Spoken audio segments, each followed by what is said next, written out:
형. 저자 김유정. 아버지가 형님에게 칼을 던진 것이 정통을 때렸으면 그 자리에 엎어질 것을 요행 뜻밖의 몸을 비켜서 땅에 떨어질 제 나는 다르르 떨었다.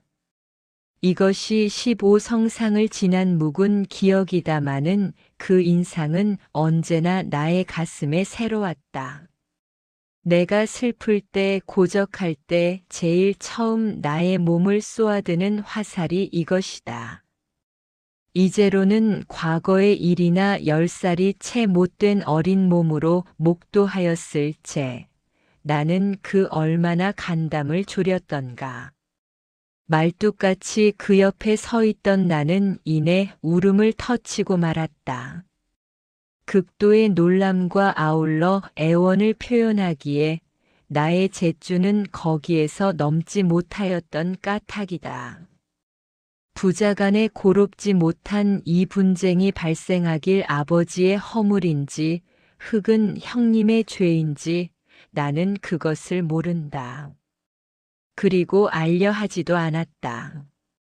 한갓 짐작하는 건 형님이 남봉을 부렸고 아버지는 그 비용을 담당하고도 터 보이지 않을 만치 재산을 가졌건만 한 푼도 선심치 않았다. 우리 아버지, 그는 뚝뚝한 수전노이였다. 또한 당대에 수십만 원을 이룩한 금만가이였다. 자기의 사후 얼마 못 되어 그 재산이 맏아들 손에 탕진될 줄을 그도 대중은 하였으련만. 생존 시에는 한 푼을 아끼었다. 제가 몬 돈 저 못 쓴다는 말이 이걸 이름이리라. 그는 형님의 생활비도 안 될 뿐더러 갈아 마실 듯이 미워하였다. 심지어 자기 눈앞에도 보이지 말라는 엄명까지 내리었다. 아들이라곤 그에게 둘이 있을 뿐이었다. 형님과 나 하나 나는 차자이고 그의 맏아들 형님이 있을 것이다. 게다가 아버지는 애지중지하던 우리 어머터를 잃고는 터져오르는 심화를 뚝기로 누르며 어린 자식들을 흩손으로 길러오던 바. 불행히도 떼치지 못할 신병으로 말미암아 몸져 놓은 신세이었다. 그는 가끔 나를 품에 안고는 애 미를 잃은 자식이라고 눈물을 뿌리다가는 느 형님은 대리를 꺾어 놀놈이야 하며 역정을 내곤 하였다. 어버이의 권위로 형님을 구박은 하였으나 속으로야 그리 좋을 리 없었다. 이 병이 낫도록 고수련만 잘하면 회복 후 토지를 얼마 주리라는 언약을 앞두고 나의 팔촌형을 임시 양자로 데려온 그것만으로도 평온을 잃은 그의 심사를 알기에 족하리라. 친구들은 그를 대하여 자식을 박대함은 노후의 서름을 사는 것이라고 간곡히 충고하였으나 그의 태도는 여일 꼿꼿하였다. 다만 그 대답으로는 옆에 앉았는 나의 얼굴을 이윽히 바라보며 고소하는 것이었다. 나는 왜 떡 사 먹을 돈이나 주려는가 하여 맹모르고 마주보고 웃어주었으나 좀 영리하였던데. 이 자식은 느면 나의 뒤를 받들어 주려니 하는 그의 애소임을 선뜻 알았으리라. 효자와 불효를 동일시하는 나의 관념의 모순도 이때 생긴 것이었다. 형놈이 아마지의 속을 새겼다고 그가 애초부터 망꼴은 아니다. 남 따르지 못할 만치 집합히 효성스러웠다. 아버지에겐 토지가 많았다. 여기저기 사면에 흩어진 전답을 다품하랴 추수를 하랴 하려면 그 노력이 적잖이 드는 것이었다. 병의 자유를 잃은 아버지는 모든 수고를 형님에게 맡기었다. 그리고 형님은 그의 뜻을 받들어 낙자 없이 일을 행하였다. 물론 200~300리치 걸어가 달포씩이나 고생을 하며 알뜰히 가을하여 온들 보수에 돈 한 푼 여벌로 생기는 건 아니었다. 아버지는 아들과 마주 앉아 추수기를 대조하여 제대로 셈을 따질 만치 엄격하였던 까닭이다. 형님은 호주의 가물을 대신만 볼 뿐 아니라 집에 들어서는 환자를 위하여 몸을 사리지 않았다. 환자의 곁을 떠날 새 없이 시중을 들었다. 밤에는 이슥토록 침울한 환자의 말벗이 되었고 또는 갖은 송이로 그를 위로하였다. 그는 이따금 깜빡 졸다간 경풍을 하여 고개를 들고는 자리를 책하는 듯이 꼿꼿이 다시 무릎을 꿇었다. 그러나 밤거리에 인적이 끊일 때가 되면 그는 나를 데리고 수물통 우물을 향하여 밖으로 나섰다. 이 우물이 신성하다 하여 맑은 그 물을 떠다가 장독간에 을려놓고 정화수를 들였다. 곧 아버지의 병환이 하루바삐 씻은 듯 나시도록 신령에게 비는 것이었다. 그리고 아침에 먼저 눈을 뜨는 것도 역시 형님이었다. 밝기 무섭게 일어나는 길로 배우개장으로 달려갔다. 구미에 딸리는 환자의 성미를 맞추어 야채랑 과일이랑 젓갈 혹은 객다른 찬거리를 사들고 들어오는 것이었다. 언젠가 나는 혼이 난 적이 있다. 겨울인데 몹시 추웠다. 아침 일찍이 나는 뒤가 마려워 안방에서 나오려니까 형님이 그제서야 씩씩거리며 장에서 돌아오는 길이었다. 장놈과 다투었다고 중얼거리며 덜덜 떨더니 얼음이 재그럭거리는 종이뭉치 하나를 마루에 놓는다. 펴보니 조기만한 이름 모를 생선. 그는 두루마기 모자를 벗어붙이곤 물을 떠오라, 칼을 가져오라, 수선을 부리며 손수배를 갈라 씻은 다음 석쇠에 올려놔 장을 발라가며 정성스레 구웠다. 누이 동생들도 있고 그의 아내도 있건만 느년들이 하면 집어먹기도 쉰고 대면대면이 하는 고로 환자가 못 자신다는 것이었다. 셔쇠 위에서 지글지팔 끓으며 구수한 냅새를 피우는 이름 모를 그 생건이 나의 입맛을 잔뜩 당겼다. 나는 언제나 아버지와 겸강을 하므로 좀 맛깔스러운 음식은 내 것이었다. 그날도 나는 상을 끼고 앉아 아버지도 잠수기 전에 먼저 번부터 노려두었던 그 생선에 선뜻 젓가락을 받고는 휘저놓았다. 그때 옆에서 따로 상을 받고 있던 형님의 죽일 듯이 쏘아보는 눈총을 곁눈으로 느끼고는 나는 멈칫하였다. 그러나 나를 싸주는 아버지가 앞에 있는 데야 설마 이 좀 생각하고는 서름서름 다시 집어들기 시작하였다. 좀 있더니 형님은 물을 쪽 들이키고 나서 그 대접을 상위에 와 능으며 일부러 소리를 된퉁내인다. 어른이 계심으로 차마 야판은 못 치고 엄포로 웃기를 보이는 것이었다. 나는 무안도 하고 무섭기도 하여 들었던 채 생선을 입으로 넣지도 못하고 얼굴이 벌겋게 멍멍하였다. 이 눈치를 채고 아버지는 껄껄 웃더니 어여 먹어라. 내가 잘 먹고 얼른 커야 내 배가 부르다 하며 매우 만족한 낯이었다. 물론 내가 막내 아들이라 귀엽기도 하였으려나 당신의 팔이 되고 다리가 되는 맏자식의 지극한 효성이 대견하달 웃음이리라. 노는 돈에는 남봉나기가 첩경 쉬운 일이다. 형님은 남봉이 났다. 남봉이라면 천한 것도 사랑이라 부르면 좀 고결하다. 그를 위하여 사랑이라 하여 두자. 18, 19 그맘때 그는 지각 없는 사랑에 빠지고 말았다. 장가는 15에 들었으나 부모가 얻어준 아내일 뿐더러 그 얼굴이 마음에 안 들었다. 사랑에서 한문을 읽을 적이었다. 낮에는 방에 들어앉아서 아버지의 엄명이라 무서워서라도 공부를 하는 체하고 건성. 왱왱거리다간 밤이 깊으면 슬며시 빠져나갔다. 그리고 새벽에 몰래 들어와 자고 하였다. 물론 돈은 평소 어른 주머니에서 조금씩 따끔질해 두었다. 뭉텅이 돈을 만들어 쓰고 하는 것이었다. 아버지는 자시에게 도끼날같이 무서운 어른이었다.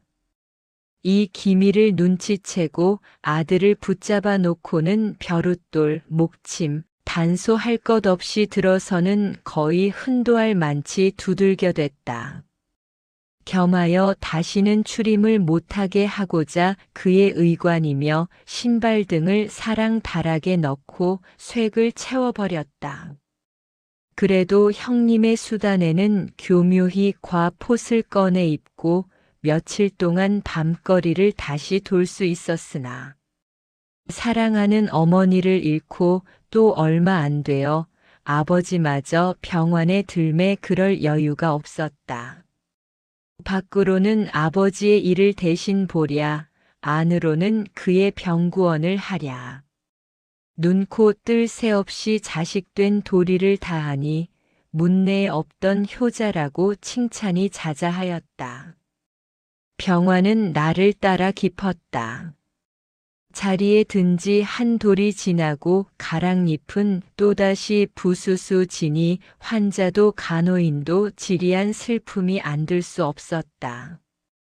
그러자 하루는 형님이 자리 곁에 공손히 무릎을 꿇으며 아버님하고 입을 열었다. 지금의 처는 사람이 미련하고 게다 시부모 섬길 줄 모르는 천친이 친정으로 돌려보내는 게 좋다 그러니 아버지의 병환을 위해서라도 어차피 다시 장가를 들겠다는 그 필요를 말하였다. 그때 아버지는 정색하여 아들의 낯을 다시 한번 훑어보더니 간단히 안 된다 하였다. 내간 살아있는 동안엔 안 된다 하였다. 아버지도 소시적에는 무사랑에 몸을 헤었다마는 당신은 빠땀뿡 하였으되 널랑은 바람풍 하라 하였다. 나중에서야 알았지마는 이때 벌써 형님은 어느 집 처녀와 슬며시 약혼을 해놓고 틈틈이 드나들었다. 아직 총각이라고 속이는 바람에 부자의 자식이 켠을 문벌 좋겠다. 대뜸 훌쩍 넘은 모양이었다. 그리고 성내를 독촉하니 어른의 숙락도 승낙이려니와 첫째 돈이 없음에 형님은 몸이 달았다. 아버지는 자식을 사랑하였고 당신의 몸같이 부리긴 하였으나 돈에 들어선 아주 맑았다. 가용에 쓰는 일전일푼이라도 당신의 손을 거쳐서야 들고 났고 자식이라고 푼푼한 돈을 맡겨본 법이 없었다. 형님은 여기서 배심을 먹었다. 효성도 돈이 들어야 비로소 빛나는 듯 싶다. 이날로부터 나흘 동안이나 형님은 집에서 얼굴을 볼 수 없었다. 똥오줌까지 방에서 가려주는 자식이 옆을 떠나니 환자는 불편하여 가끔 화를 내었고 따라 어린 우리들은 미구의 불상사가 일 것을 기수채고 은근히 가슴을 검뜯었다. 닷새째 되던 날 어두울 무렵이었다. 나는 술이 취하여 비틀거리며 대문을 들어서는 형님을 보고는 이상히 놀랐다. 어른 앞에 그런 버릇은 연례에 보지 못한 까닭이었다. 환자는 큰 사랑에 있는데 그는 안방으로 들어가서 애까락대까락하며 주정을 부린다. 그런 뒤집안 식구들을 자기 앞에 모아놓고는 약주술이 카랑카랑한 대접에다가 손에 들었던 아편을 타는 것이다. 누이 동생들은 기겁을 하여 덤벼들어 그 약을 내쓰려 했으나 무지스러운 주먹을 당치 못하여 몇 번씩 얻어맞고는 울며 서서 뻔히 볼 뿐이었다. 술에다 약을 말짱히 풀어놓더니 그는 요강을 번쩍 들어 대청으로 던져서 요란히 하며 점잖이 아버지의 함자를 불렀다. 그리고 나는 너 때문에 아까운 청춘을 죽는다고 선언을 하고는 흘쩍 울었다. 전이면 두말 없이 도끼날의 횡사는 면치 못하리라마는 자유를 잃은 환자라 넘봤을 뿐더러 그 태도가 어른을 휘어잡을 맥이었다. 그러나 사랑에서도 문갑이 깨지는지 제 그럭소리와 아울러 이놈 얼진 죽어라는 호령이 폭발하였다. 이 음성이 취한 그에게도 위험이 아직 남았는지 그는 눈을 등글등글 굴리고 있더니 나중에는 동생들을 하나씩 붙잡아 가지곤 두들겨주기 비롯하였다. 인연들 너들 죽이고 나서 내가 죽겠다고 이를 악물고 치니 울음소리는 집안을 뒤집는다. 어른이 귀여워하는 딸일 뿐 아니라 언제든 조용하길 원하는 환자에게 보복수단으로는 이만한 것이 다시 없으리라. 그리고 이제 생각하면 어른에게 행한 매끝을 우리들이 받았는지도 모른다. 매질에 누이들이 머리가 터지고 옷이 튕기고 하는 서슬에 나는 두려워서 들어누운 아버지에게로 달려가 그 곁을 파고들며 떨고 있었다. 관은 상기하여 약오른 뱀눈이 되고 소리를 내이도록 신음하였다. 앙상한 가슴을 벌떡이었다. 병마에 시당리는 서름도 컸건을 그 중에 하나같이 미눴던 자식마저 잃고 보니 비장한 그 심사는 이루 헤아릴 수 없을 것이다. 눈물을 머금고 나의 손을 지그시 잡더니만 당신의 몸을 데려다 안방에 놓아 달라고 애원 비슷이 말하였다. 하지만 그러기에 나는 너무 조금했다. 형님에게 매맞을 생각을 하고 다만 떨 뿐이었다. 그런대로 그날은 무사하였다. 맏아들의 자세로 돈이나 나을까 하여 얼러보았으나 이도저도 생각과 틀림에 그는 실족하여 약사발을 발로 차버리고는 나가버렸다. 그 뒤 풍편의 들음에 그는 빛을 내어 저회끼리 어떻게 결혼이라고 해서는 자그만 집을 얻어 신접살이를 나갔다는 것이었다. 그곳을 누님들은 가끔 찾아갔다. 그리고 병에 울고 계시는 아버님을 생각하여 다시 그 품으로 돌아오라고 간곡히 깨헉 주었다마는 그는 종래 듣지를 않고 도리어 동기를 두들겨 보내고 하였다. 이거 어서 놨소. 아버지의 성미는 우리와 별것이었다. 그는 평소 바둑을 좋아하였다. 밤이면 친구를 조용히 데리고 앉아 몇백 원리 돈을 견고는 바둑을 두었다. 그렇지 않을 때에는 밤 출입이 잦았다. 말인즉슨 오입을 즐겼고 그걸로 몸을 망쳤다 한다. 술도 많이 자셨다는데 난을 직접 보진 못한 바 아마 돈을 아껴서이리라. 또는 점이 특술하였다. 엽전 네잎을 흩들어 떠너뜨려 가지고는 이걸 팔로 풀어 앞에 라처울 운명을 판단하는 수완이 능하여 나는 여러 번 신기한 일을 보았다. 그러나 일단 돈 모으는 데 들어서는 몸을 아낄 리 없었다. 초작에는 물론이요, 돈을 쌓아 논뒤에 포 비단 하나 몸에 걸칠 줄 몰랐고, 하루에 찬대로 몇십 전씩 내놓을 뿐 알짜 돈은 당신이 울과거 쥐고는 흔자 주물렀다. 병에 들어서도 나는 데 없이 파먹기만 하는 건 망조라 하여. 조셔마다 7홈씩이나 잡곡을 섞도록 뚠뚜하여 조투성이를 만들었고 흙은 죽을 쑤게 하였다. 그리고 찬이라도 몇 가지 더하면 피는 안 자시고 밥강을 그냥 내보내곤 하였다. 이렇게 뼈를 깎아 모은 그 돈으로 말미암아 시집을 보낼 적마다 딸들의 신세를 졸였고 또 마지막엔 아들까지 잃었다. 이걸 알았는지 관은 날마다 슬픈 빛으로 울었다. 아들이 가끔 와서 겉으로 돌며 북새를 부리다 갈 저마다 들어놓은 채 야윈 주먹을 들어 공중을 내려치며 죽일 놈 하며 외마디 소리를 내었다. 따라 심화의 병은 날로 덧쳤다. 이러길 반 해를 지나니 형님은 자기의 죄를 뉘우폈는지 하루는 풀이 죽어서 왔다. 그리고 대접 하나를 손에서 내놓으며 병환의 신유한 보약이니 갖다 드리라 한다. 나는 그걸 받아 환자 앞에 놓으며 그 연유를 전하였다. 환자는 손에 들고 이윽히 보더니만 그놈이 날 먹고 죽으라고 독약을 타왔다.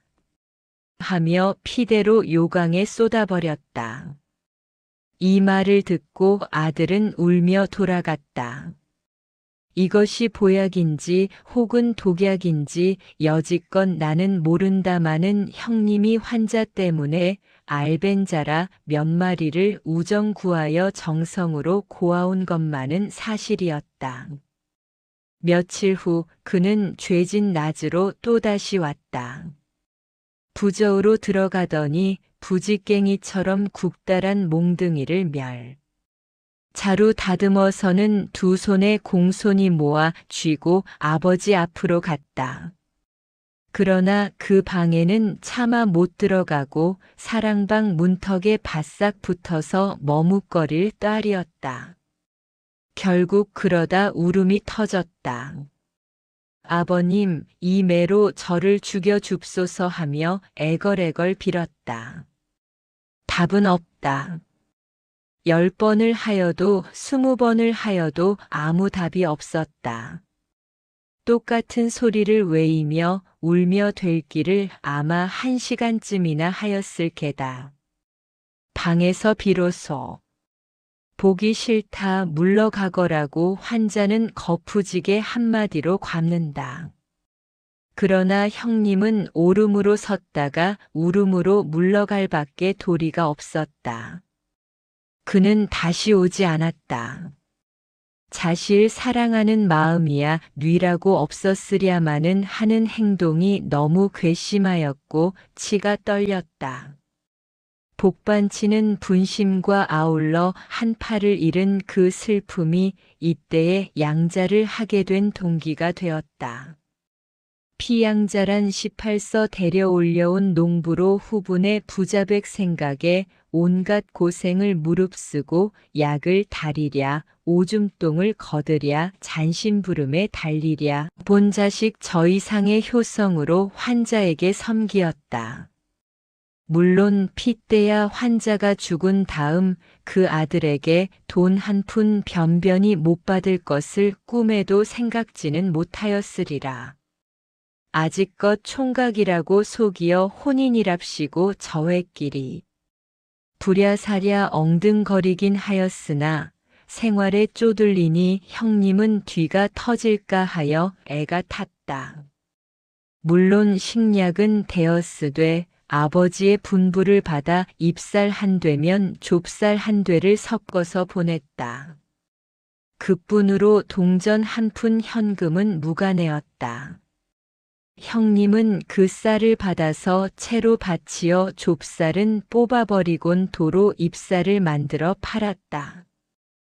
그 돈으로 쥐는 양주가 먹고 싶은 음식이며 담배, 잔용들의 소비하는 것이었다.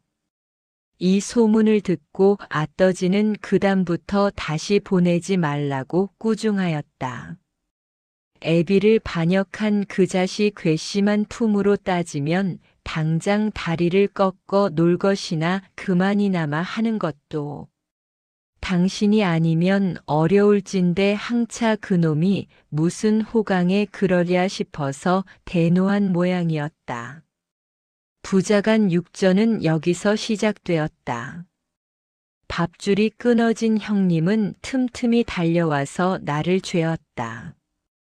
단모퉁이로 끌고 가서 내 귀에다 입을 대고는 이따 외떡을 사줄 테니 아버지 주무시는 머리맡에 가서 가방을 슬며시 열고 저금통과 도장을 거내오라고 소곤거리는 것이었다. 그때 그는 의복이며 신색이 군기에 끼어 촐촐하였다.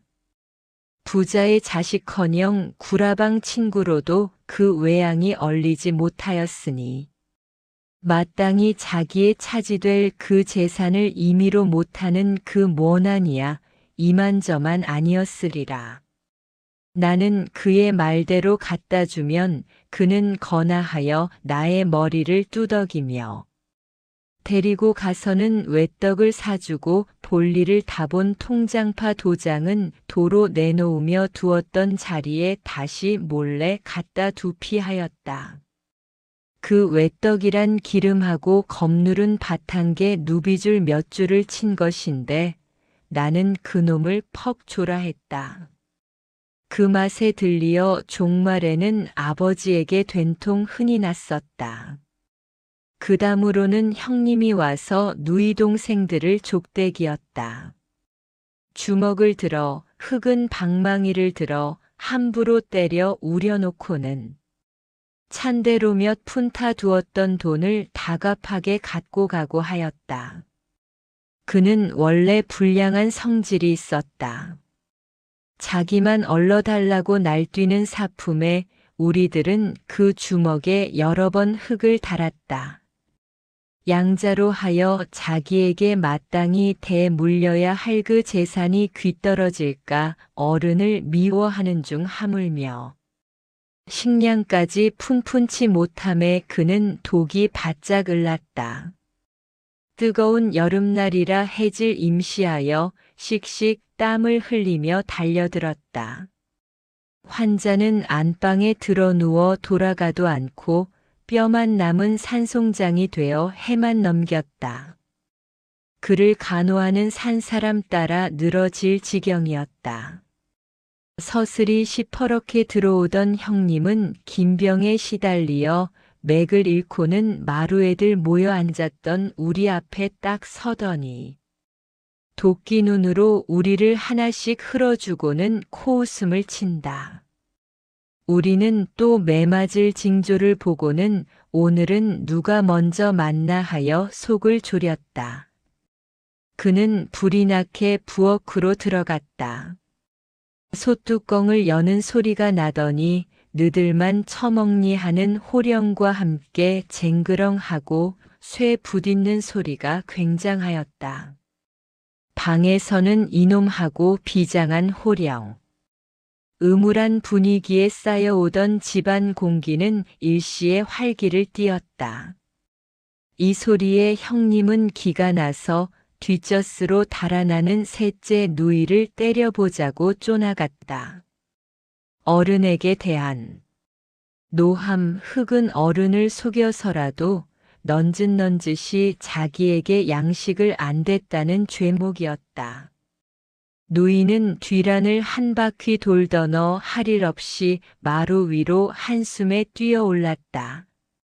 방의 문을 열고 어른이 들어 누웠음에 제가 설마 여기야 하는 맥이나 형님은 거침없이 신발로 뛰어올라 그 허구리를 너더댓 번차더니 꼬꾸라뜨렸다. 그리고는 인연들 혼자 먹어 이렇게 어르자 그담 누님을 머리채를 잡고 마루 끝으로 자르르 끌고 와서 돛돌 아래로 굴려버리니 자지러지는 울음소리에 귀가 놀랬다. 세상이 눈만 감으면 어른도 칠형세이라 나는 눈이 휘둥그렇게 아버지의 곁으로 피신하였다. 환자는 눈물을 흘리며 묵묵히 누웠다. 우는지 웃는지 분간을 못할 만치 이를 악물어 보이다가 슬며시 비웃어버리며 주먹으로 고래를 칠 때 나는 영문 모르는 눈물을 청하였다. 수심도 수심 나름이거니와 그의 슬픔은 그나 알리라. 그는 옆에 안았는 양자의 손을 잡으며 당신을 업어다 마루패 내다 놓으라 분부하였다. 양자는 잠자코 머리를 숙일 꽐이다. 만일에 그대로 하면 병만 덧칠 뿐 아니라 집안의 살풍경이 일 것을 염려하여서이다. 하지만 환자의 뜻을 거스름이 그의 임무는 아니었다. 제3명령이 내릴 적엔 환자를 마지못하여 고이 다루며 마루 위에 업어다 놓으니 환자는 두 다리를 세고 웅크리고 안아서는 마당에 하회를 기다리고 우두커니 섰는 아들을 쏘아보았다. 이태 만에야 비로소 정면으로 대하는 그 아들이다. 그는 기에 넘어 대똥 이놈 하다가 몹쓸 병에 가세 질려 턱을 까불며 한참 쿨룩거리더니 나를 잡아먹으랴. 고하고는 기운에 부치어 뒤로 털뻑 주저앉고 말았다. 그리고 몸을 전으로 흔들며 시근거린다. 가슴에 맺히도록 한은 컸지만 병으로 인하여 입만 벙긋거리며 할 말을 못하는 그는 매우 괴로운 모양이었다. 그러나 당신 옆에 커다란 식칼이 놓였음을 알자 그는 선뜻 집어 아들을 향하여 힘껏 던졌다. 정갱이를 맞았으면 물론 살인을 쳤을 것이나 요행이도 칼은 아들의 발끝에서 힘을 잃었다. 이 순간 딸들은 아버지를 앞뒤로 얼싸안과 아버님, 저를 죽여줄소서 애원하며 그 품에 머리들을 박고는 일시에 통곡이 낭자하였다. 마당의 아들은 다만 머리를 숙이고 멍멍이 섰더니 환자 옆에 있는 그 양자를 눈독을 몹시 들이곤 들어가 버렸다. 하나 며칠 아니면 부자의 호강을 할 수 있음을 짐작했던들 그리 분할 것도 아니련만. 얼마 아니어서 아떠지는 돌아갔다. 바로 빗방울이 부슬부슬 내리던 이슥한 밤이었다. 숨을 몬다고 기별하니 형님은 그 부인을 동반하여 쏜살같이 인력거로 달겨들었고 문간서부터 울음을 눌더니 아버지의 머리를 얼싸안을 때엔 세상을 모른다. 그는 늦져가며 전날에 지온 죄를 사해받고자 대꾸 애원하였다. 환자는 마른 얼굴에 적이 안심한 빛을 띠이며 몇 마디의 유언을 남기곤 송장이 되었다. 짐톤을 놓으면 일상 부자간 공이 맞는 괴라 영영 잃은 놈으로 쳤더니 당신 앞에 다시 돌아옴에 콩이 마음을 놓은 모양이었다. 과리고 형님의 효성이 꽃핀 것도 이때이었다. 그는 시급하여 허둥거리다가 단지를 하고자 어금니로 자기의 손가락을 깨물어 뜯었다마는 으스러져도 출혈이 심원치 못하매 그제서는 다듬이돌에 손가락을 얹어놓고 방망이로 지시겼다. 이 결과 손가락만 팅팅 부어 며칠을 두고 고생이나 하였을 뿐 피도 짤끔짤끔 하였고 아무 효력도 보지 못하였다. 나는 어떻게 되는 건지 가리를 모르고 송장만 빤히 바라보고 서서 울다가 가끔 새아주머니를 곁눈으로 후눴다. 그는 백주에 보도 못하던 시아비의 송장을 주무르고 앉아서 슬피 울고 있더니 형님에게 송장의 다리과를 펴라고 명령하는 것이었다. 남편은 거기에 순종하였다.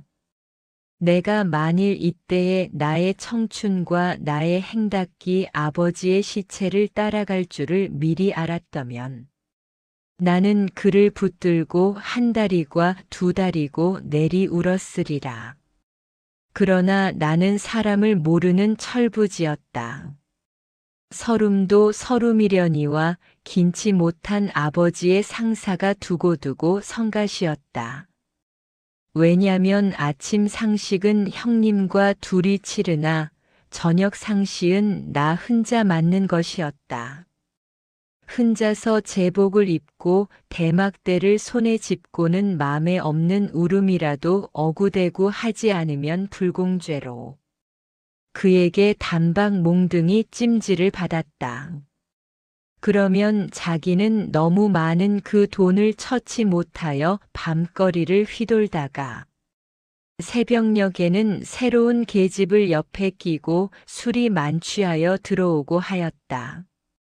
천금을 손에 쥐고 가장이 되니 그는 향락이란 향락을 다 누렸다마는 하루는 골피를 찌푸렸다.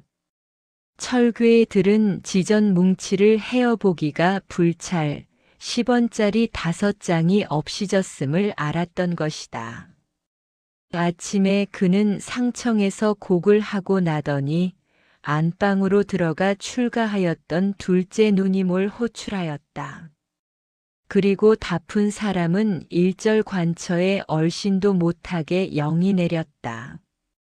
방문을 꼭꼭 닫히고 한참 중얼거리더니 이건 때리는 게 아니라 필시 죽이는 소리이다. 애가가가하고 까부러지는 비명이 들리다간 이번엔 씩씩거리며 숨을 돌리는 신음, 그리고 다시 애가가가다. 그 뒤 들마보니 전날 밤 아버지의 상망에 잡술 재물을 장만하러 간 것이 불행히 이 누님이던 바. 혹시나 이 기회에 그 돈을 다른 데로 돌리지나 않았나 하는 협의로 그렇게 고문을 당한 것이었다. 처음에는 치마만 남기고 빨가벗기어 그 옷을 일일이 뒤져보고 털어보았으나 그 돈이 내닿지 않음에 대뜸 엎어놓고 발깁로 차며 때리며 하여 불이 내렸다 한다. 그래도 단서는 얻지 못하였으니 셋째, 넷째, 끝에 누님들은 물론 형수, 하녀 또는 어린 나에 이르기까지 어찌 그 고문을 면할 수 있었으랴. 끝에 누님은 한 움큼 빠진 머리칼을 손바닥에 들고는 만져보며 무한 울었다. 그러나 제일 호되게 경을 친 것은 역시 둘째 누님이었다. 허리를 못쓰고 드러누워 느끼며 냉수한 그릇을 나에게 청할제 나는 애매한 누님을 주리를 틀은 형님이 극히 야속하였다. 실상은 삼촌댁이나 셋째 누이나 그 둘 중에 그 돈을 건넌방 다락. 보고개를 뚫고 넣었으리라고 생각은 하였다마는 난을 입을 다물었다. 만약에 토설을 하는 나절에는 그들은 형님 손에 당장 늘어질 것을 염려하어서이리라. 끝.